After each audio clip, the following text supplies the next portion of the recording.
Here. My name is Yankee and I'm here with Kensei, and together we'll be moderating today's conversation.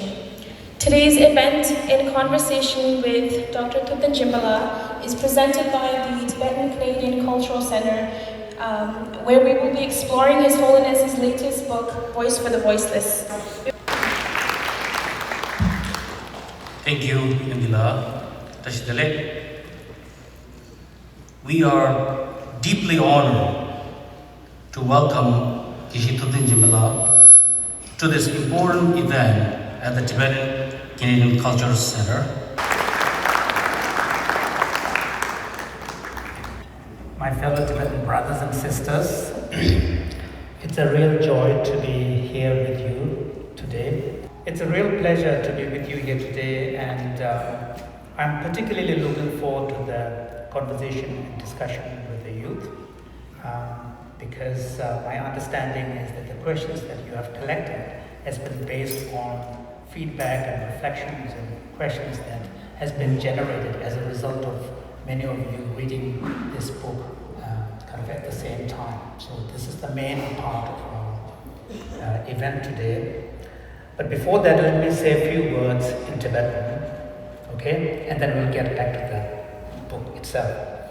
Thomange Thalende Kajan Chudelindia Kyartu Jaje Namato Je Ochum de Kabucho Tuche Shui Harutu and the Nema Bata Tadayamani Borude the Kampe Gobata Sepoya Jaja Totaya and Kanji Tony Yajeshi Chinsha the Sude Kamanabachi any Tandan Madude Oya Kalasa Gate the Kanji Chudelia Chitan Shiri and Teoyota Haporto Gela Revolution that is Utolia, Saniments to Toya, Temeki, Legumapuchi Tolia, Nalia, and the Ledomchi, Tenanson, the Zuja Gablia, Unatanegi, Jesuranshua, and it Kantange, Shevi Chevina, a Chan America, a China America Segma, Katachi, Java, Pubi, Chilolia,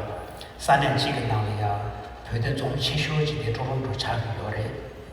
다시게 때부터제 인기면 막주총 먼골레 타바피베나 먼골레 토론토로 들어가면 차게요. 다스 디인도가 토론토 사쿠기 디 마란즈 제조지도 나오려야 뱀이 되게 치료지 차게 유도가려야 디기 토론토 예를 예배 뱀이도 지도돼 차수도 용해야 돼. 뱀의 지기 자된다 메리를 shum송교의 체야 시부지 되어야 내가 잘 내주 차리요래 내 유튜브가 다는데 근데 간다 지도 나오고 tumbu의 시각 시에 먼저 배워도 gembe 차네 견제지 가려서 살다 먼저 매도 gemba 되게 농생다 추루다 되게 돈에 촉촉된 체 무수주요래 다 대만 보여야 먼저 농바스라지 파유지 것을 되게 돈에 초진에 내기 텐저쇼지 아주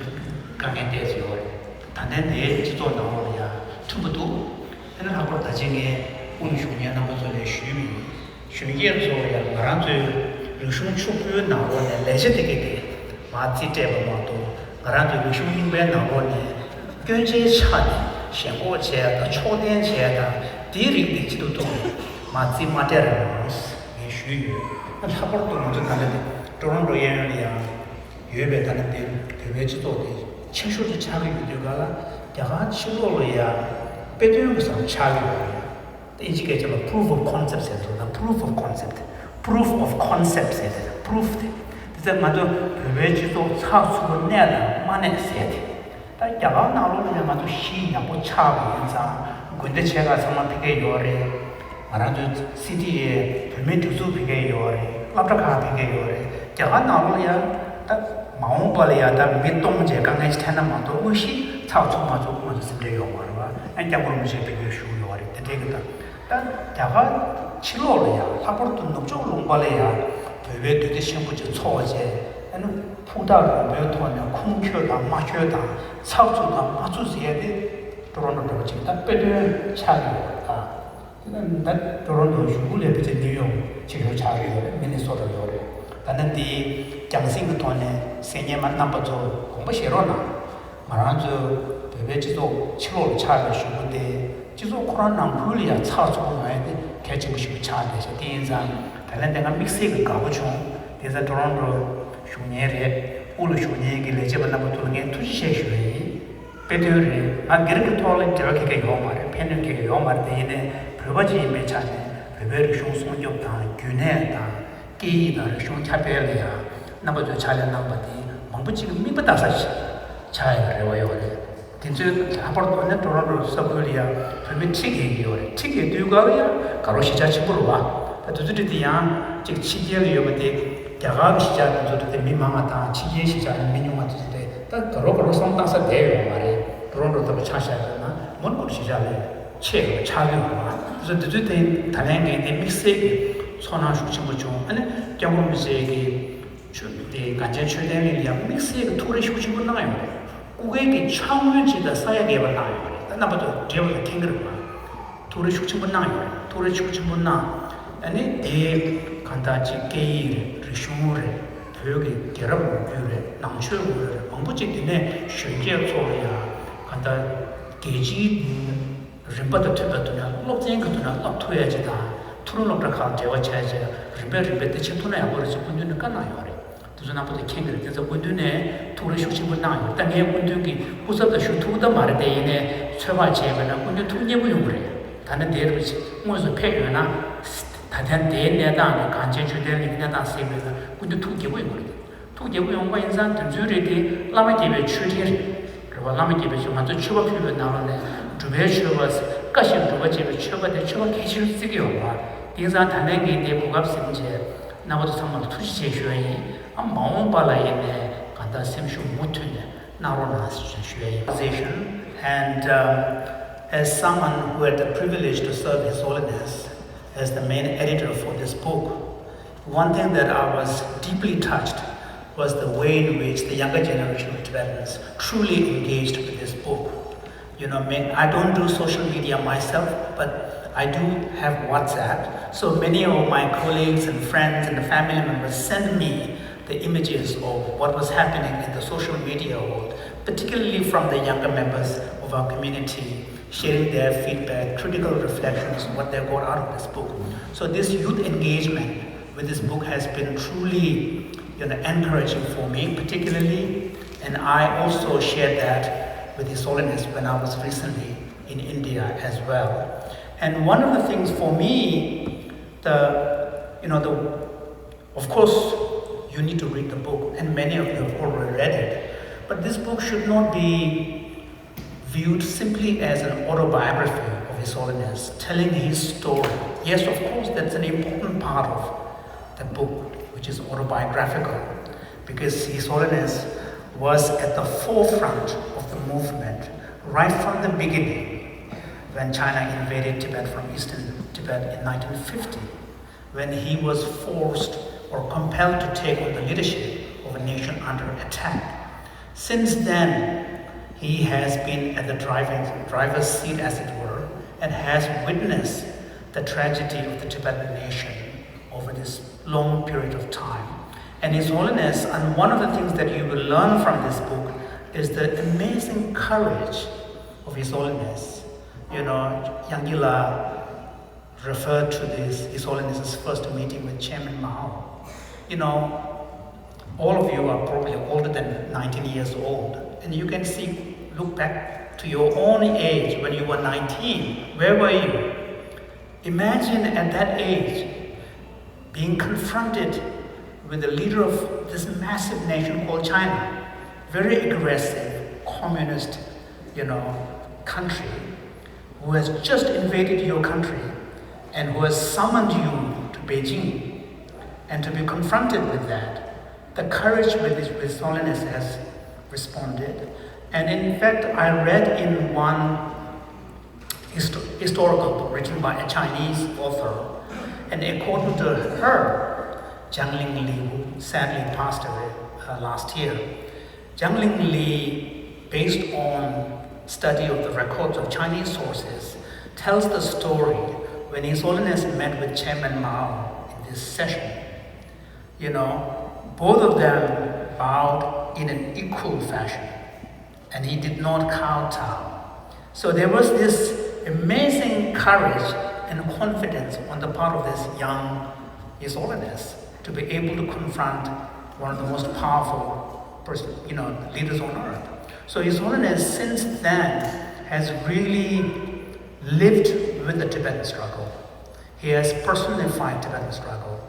For over 8 years, he made attempts to seek some kind of accommodations within China based on assurances Mao Zedong gave, but it turned out to be completely unrealistic. It was just simply on paper. When the realization came that the struggle for Tibet has to be waged from outside, he left in 1959.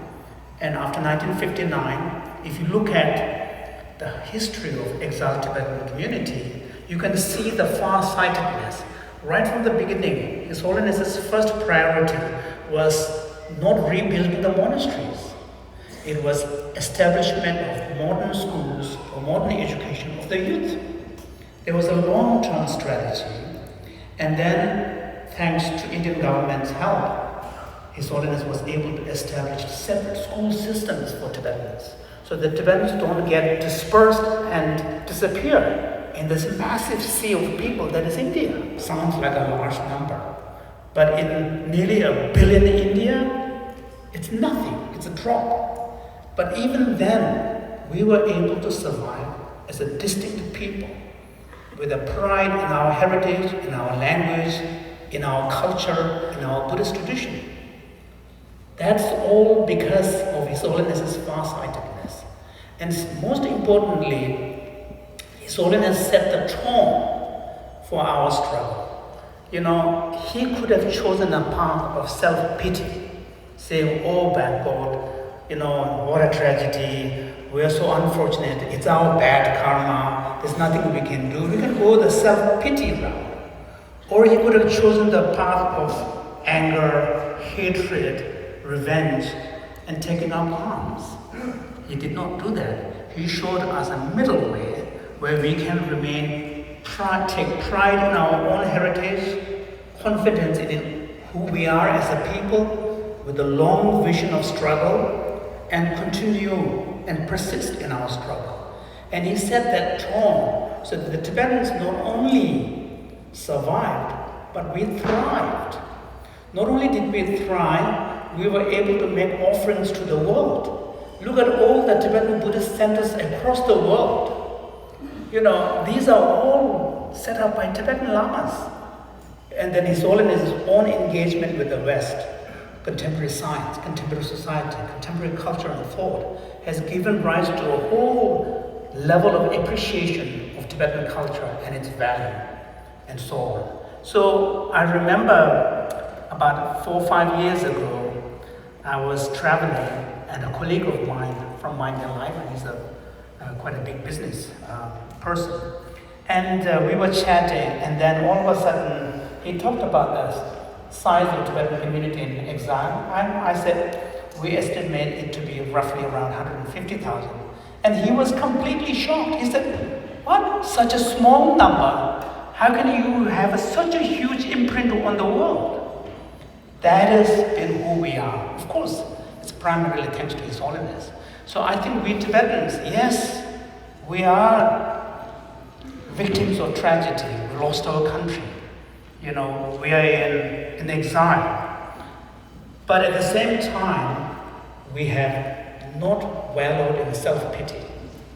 We have maintained our head high.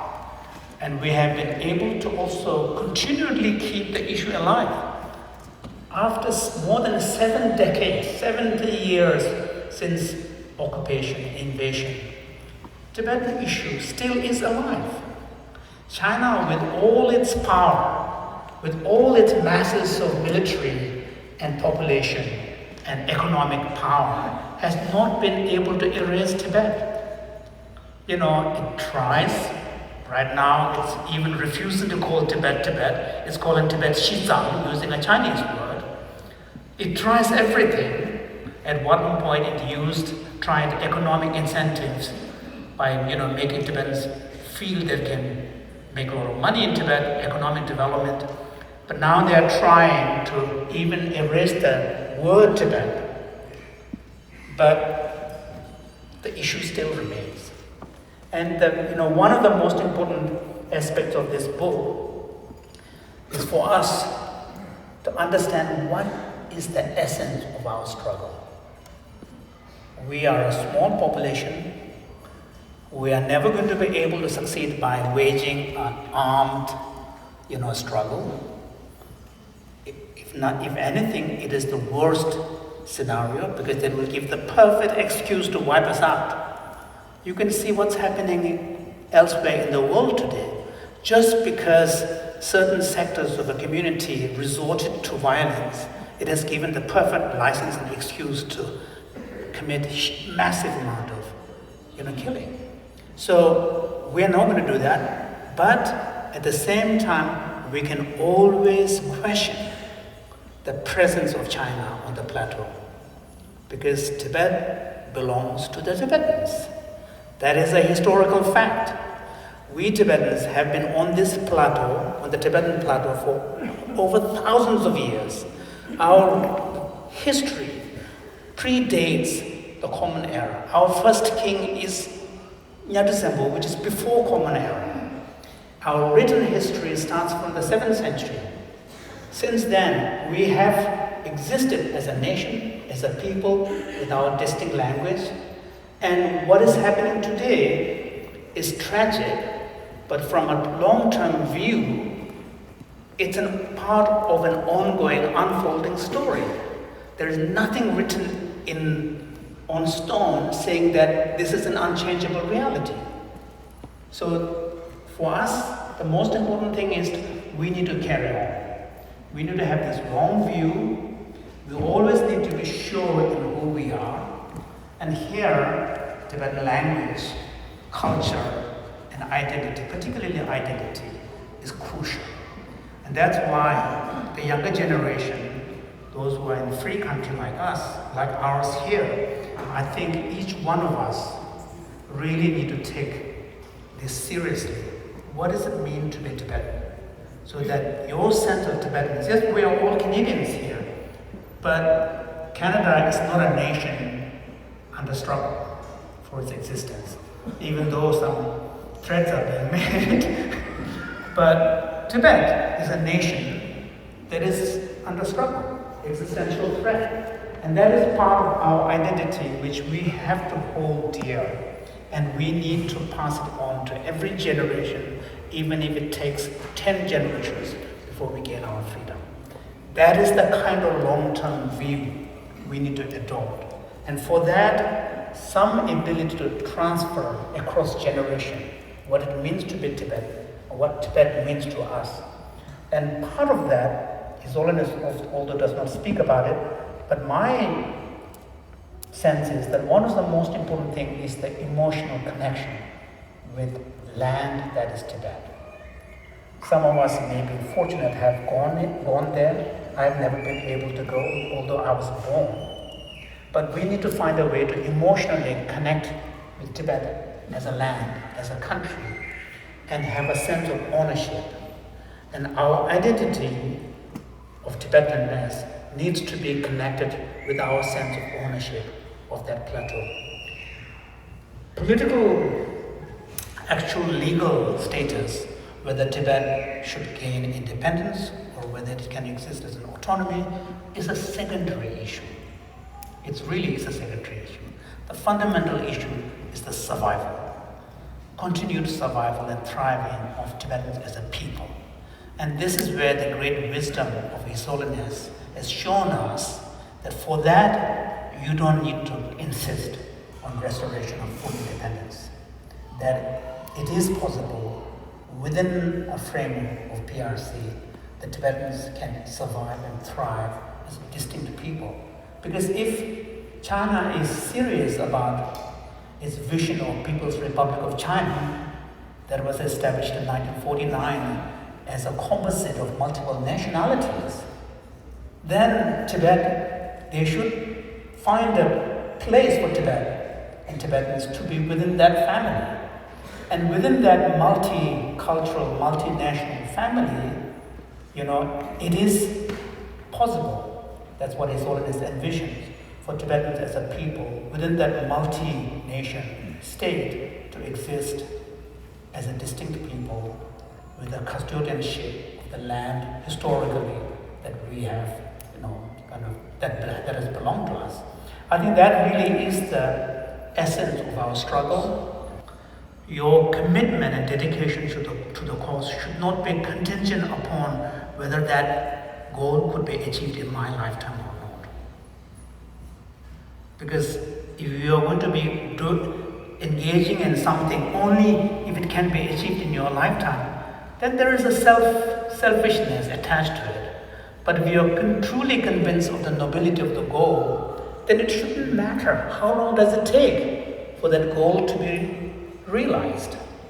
And when we are talking about a cause like Tibet, we're talking about the struggle of a people. Generations will come and go, but people remains. Nation remains. So when we think of Tibet, we have to think of Tibetan as a people, Tibet as a nation. Nation can exist within a country. So the problem in Tibetan, we don't have a separate word for nation and country, but in English we do. And in English conception, it is not contradictory to have nationhood within a country. So if you think of United Kingdom, Wales and Scotland are nations within a United Kingdom, and that's why Wales and Scotland can send their representatives to the Olympics, representing their nations. So Tibetans, we should, even though we are not asking for full independence, but we should not give up the idea of Tibet as a nation. So this, I think, is really crucial. And as we go into future, there will come a time when His Holiness will be not around. We need to make sure that His Holiness and the institution continues to symbolize both the people and the nation. That is the symbol. And when we engage in struggle, our struggle is not just for protection of human rights. Our struggle is for the survival and thriving of a nation and a people. I think so. That's why I wanted to take this opportunity to, reach out particularly to the younger generation. These days you have access to quite a lot of rich resources on Tibet, its history, and as much as possible, the younger generation should really take the time and opportunity to really study Tibetan history so that you have a much richer understanding of the complexity of our history, and you are coming from a place of confidence when you speak about nationhood of Tibet. Up to now, the elder generation have had the luxury of the active presence of His Holiness as a symbol traveling around the world.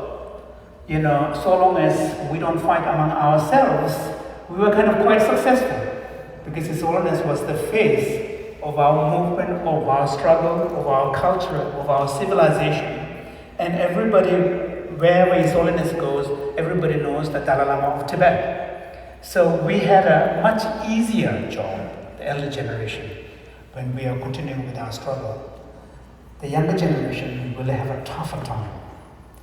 The younger generation would not have the luxury of that kind of powerful symbol.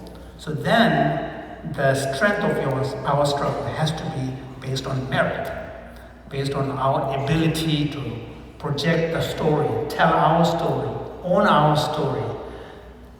When the time comes that our story cannot be told by ourselves and has to be told by someone else, we would have lost.